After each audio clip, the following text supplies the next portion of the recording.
Waiver wire ads are never more important than right now. Robert Lever, Michael Fabiano, and Michael. This guy almost saved my season. Is Baker Mayfield the top QB available?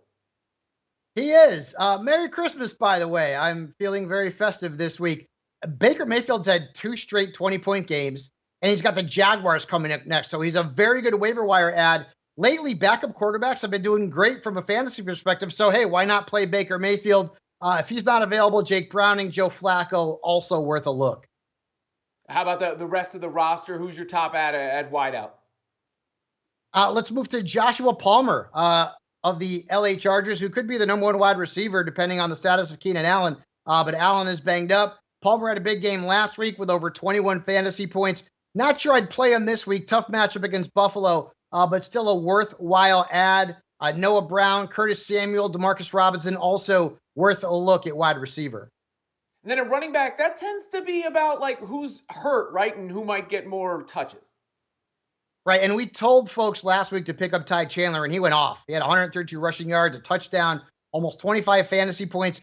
He has a tougher task this week against Detroit, but still, when you see that kind of volume, Chandler's going to be at least a flex starter in a lot of leagues. Zamir White played very well in the absence of Josh Jacobs last week. Trey Sermon could get some more burn this week with the Colts backfield banged up, and Chase Brown's been getting some burn there for Cincinnati as well. Also worth a look.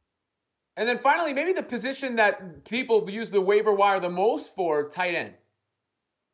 Yeah, there's not much out there, to be quite honest with you. Hunter Henry's probably the best bet, but keep in mind, he got banged up in the last game. If he does play this week, Denver's defense is really bad against tight ends. And then Tucker Kraft. I mean, he had a touchdown last week. He's had double-digit points in 2 straight games. And if Kraft is available out there, which I think he is, and you're desperate at tight end, which you probably are, he is worth a look. Not a great matchup this week, but he's been involved in the offense.